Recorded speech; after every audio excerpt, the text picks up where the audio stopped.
Kita yang sadar bahwa kasih Tuhan datang di hidup kita, itu yang mengubah hidup kita. Bukan kita yang berubah, itu yang mengundang Tuhan datang di hidup kita. Jangan dibalik.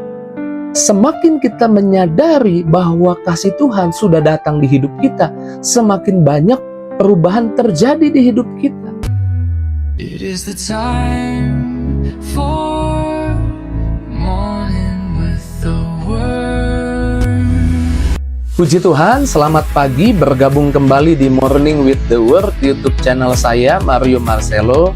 Saya percaya setiap pagi Tuhan mau cara berpikir kita dibaharui lewat firman-Nya. Saya percaya setiap pagi Tuhan mau menyingkapkan sesuatu buat anak-anak-Nya. Dan pagi hari ini saya percaya ada penyingkapan baru juga dari Tuhan buat setiap kita lewat firman-Nya. Tuhan mau baharui cara berpikir kita. Kenapa? Karena cara berpikir kita mempengaruhi perasaan kita, mempengaruhi semangat kita, dan perasaan kita pasti mempengaruhi tindakan kita. Tuhan mau kita menyadari bahwa setiap kita yang ada di dalam Yesus sudah diberi kemampuan untuk hidup menang atas dosa, diberi kemampuan untuk hidup melakukan yang baik. Tapi setiap perbuatan baik kita, perbuatan kita yang menang atas dosa, bukanlah cara untuk kita meminta kepada Tuhan, kita layak dikasihi, kita layak dicintai. Itu bukan sebuah syarat untuk kita layak dicintai, layak dikasih. Ini pola pikir yang salah. Saya mau bilang kasih Tuhan tidak berubah. Kasih Tuhan tidak bergantung pada perbuatanmu. Tuhan tidak menunggu manusia berbuat baik dulu baru dia datang ke dunia. Dia datang ke dunia agar manusia bisa berbuat baik. Kita perlu sadar identitas kita di dalam Yesus. Hari yang lalu kita membahas tentang kita hidup aman di dalam Tuhan. Hari ini kita harus sadar bahwa kasih Tuhan buat hidup kita tidak berubah. Efesus 1 saya bacakan buat kita ayat 4-6. Biarlah kita melihat Tuhan mengasihi kita oleh karena darahnya. Efesus 1 ayat 4-6 saya bacakan buat kita. Sebab di dalam Dia Allah telah memilih kita sebelum dunia dijadikan, supaya kita kudus dan tak bercacat di hadapan-Nya. Dalam kasih Ia telah menentukan kita dari semula oleh Yesus Kristus untuk menjadi anak-anak-Nya, sesuai dengan kerelaan kehendak-Nya, supaya terpujilah kasih karunia-Nya yang mulia, yang dianugerahkannya kepada kita dalam Dia yang dikasihinya. Supaya kita sadar bahwa kita diterima bukan karena kita bisa berbuat baik. Karena kita diterima, kita bisa berbuat baik. Ingat Zakeus, Yesus datang ke rumahnya menyebabkan Zakeus berubah. Bukan dibalik. Bukan Zakeus berubah menyebabkan Yesus datang ke rumahnya. Yesus datang ke rumahnya menyebabkan Zakeus berubah. Saya ulang ya, supaya kita sadar. Bukan Zakeus berubah menyebabkan Yesus datang ke rumahnya. Yesus datang ke rumah Zakeus menyebabkan Zakeus berubah. Kita yang sadar bahwa kasih Tuhan datang di hidup kita, itu yang mengubah hidup kita. Bukan kita yang berubah, itu yang mengundang Tuhan datang di hidup kita. Jangan dibalik. Semakin kita menyadari bahwa kasih Tuhan sudah datang di hidup kita, semakin banyak perubahan terjadi di hidup kita. Tuhan tidak menunggu kita berubah baru mengasihi kita. Tuhan mengasihi kita, membuat kita bisa berubah. Yang membuat banyak orang tidak berubah adalah ketika dia tidak sadar bahwa Tuhan sangat mengasihi dia. Sehingga di tengah kelemahannya dia bukan datang pada Tuhan, dia menjauh dari Tuhan. Ingat baik bahwa kasih Tuhan yang mengubah hidup kita. Kalau kita baca Efesus 2 ayat 8, 9, 10, di sana dikatakan, kamu diselamatkan oleh karena kasih karunia melalui iman. Jangan ada yang memegahkan diri, itu bukan hasil usahamu, tetapi itu adalah pemberian Allah. Dan ayat 10 dikatakan, tetapi kamu ini buatan Allah, yang diciptakan dalam Kristus untuk melakukan perbuatan baik. Sebelum sampai ayat 10, jangan lupa ada ayat 8 dan 9 yang bicara dari semua perbuatan yang kita buat, yang baik yang bisa kita buat, yang hebat yang bisa kita buat, awalnya, akarnya adalah karena kasih Tuhan sudah datang di hidup kita. Ingat waktu Petrus gagal, Yesus kasihnya mendatangi Petrus di Laut Tiberias, di Yohanes 21. Dan Yesus tidak menunggu Petrus berubah, baru Yesus mendatangi Petrus. Yesus justru menginisiasi, menjadi pelopor perubahannya Petrus.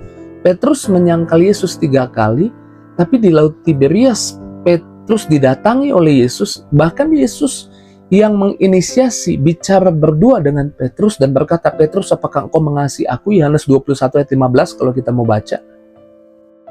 Sampai 3 kali, dan kemudian Petrus yang ketiga kali menangis dan Petrus berkata, "Tuhan, kau tahu aku mengasihi engkau." Dan Yesus berkata, "Gembalakan domba-dombaku." Yesus bilang, kalau kamu sadar kasihku besar atas hidupmu, kamu bisa melakukan perbuatan baik, yaitu menggembalakan domba-dombaku.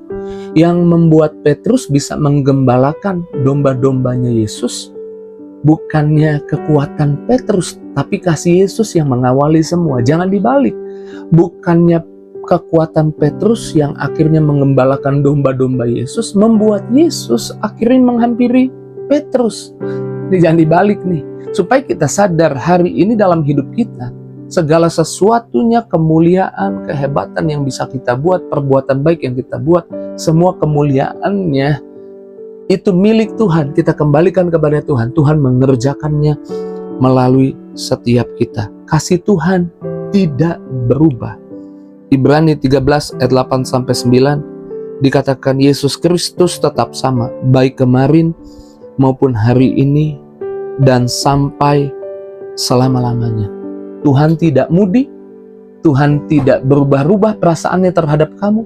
Tuhan selalu mengasihimu, kasihnya penuh dengan kesetiaan. Dia tidak mundur dari hidupmu, dia selalu ada buat hidupmu, kasihnya selalu menyokongmu, kasihnya selalu mengawali semua mujizat yang bisa kamu terima di hidupmu, bukan karena kehebatan kekuatanmu. Ingat, ada orang lumpuh di gerbang indah, gerbang bait Allah yang namanya gerbang indah di Kisah Rasul 3, kalau kita baca ayat 1-10, kalau kita baca ayatnya, kisahnya, di sana kemudian ada Petrus dan Yohanes datang, dan orang ini mengharapkan mendapat sesuatu yang dia harap hanya uang receh. Tapi Petrus dan Yohanes berkata, "Uang tidak ada padaku, tapi apa yang aku punya, aku berikan kepadamu, dalam nama Yesus bangkitlah." Dan orang itu bangkit, dan akhirnya bisa berjalan, berdirilah, melangkah berjalan, bahkan melompat-lompat dan masuk ke bait Allah. Ingat, baik Petrus dan Yohanes tidak berkata, tidak menyelidiki apakah dia sudah berubah, apakah dia sudah baik, tapi kasih Tuhan, mujizat Tuhan mengawali semuanya yang membuat dia akhirnya masuk ke bait Allah. Pagi ini firman Tuhan mendorongmu untuk menyadari bahwa kasih Tuhan menyokongmu, kasih Tuhan ada buat hidupmu. Tidak perlu engkau merasa minder, tidak perlu engkau merasa kecil, tidak perlu engkau merasa tidak berdaya. Kita harus sadar bahwa kita bisa berbuat baik karena kasih Tuhan mengawali semuanya. Kita dimampukan berbuat baik karena kasih Tuhan mengawali semuanya. Perbuatan baik kita bukanlah alasan untuk sorga berbuat baik kepada kita. Sorga selalu berbuat baik kepada kita. Kebenaran ini, jika engkau menyadarinya, memerdekakanmu. Saya percaya kalau engkau mengerti ini, kau hidup dalam kekuatan, tidak dikalahkan dosa, tidak dikalahkan yang jahat. Kau justru berkemenangan di dalam hidup ini. Puji Tuhan, pagi ini saya percaya Tuhan kembali kuatkan kita, semangati kita. Tuhan Yesus memberkati setiap kita lewat firman-Nya, dan Tuhan Yesus meyakinkan kita bahwa kasih-Nya tidak berubah dulu, sekarang, sampai selamanya. Mari kita doa. Terima kasih Tuhan buat firman-Mu, perkataan-Mu yang sekali lagi menyemangati hati kami, perasaan kami, memberi kekuatan untuk kami melangkah dengan aman, berjalan dengan aman, karena kasih Tuhan tersedia buat kami, memampukan kami mengalahkan dosa, berbuat baik, dan perbuatan baik kami, kehebatan yang kami buat berasal kekuatannya dari kasih-Mu. Itu bukan syarat untuk kami dicintai, dikasih, untuk membuktikan kami harus dikasih, dicintai, tapi itu adalah bukti bahwa kami sudah dikasih dan dicintai oleh Bapa Sorgawi, oleh Yesus Kristus. Terima kasih Tuhan, berkati anak-anak-Mu, beri kelegaan, beri damai sejahtera, beri sukacita, beri kekuatan baru, beri urapan yang baru. Kami percaya mereka menang atas setiap masalah, yang sakit disembuhkan, yang susah dihibur, bahkan yang beban berat dapat kelegaan. Yang doanya dikabulkan Tuhan. Dalam nama Yesus kami bersyukur, kami berdoa, haleluya. Sama-sama kita katakan, amin. Puji Tuhan, perbuatan baik saya adalah bukti bahwa Tuhan sudah mengasihi saya. Itu bukan bukti saya harus dikasihi. Puji Tuhan, saya sudah dikasih. Jika itu responmu, tulis di kolom komentar. Dan jangan lupa bagikan link Morning with the Word di pagi ini kepada teman, sahabat, keluargamu. Terus maju dalam Tuhan. Tuhan berkati setiap kita. See you!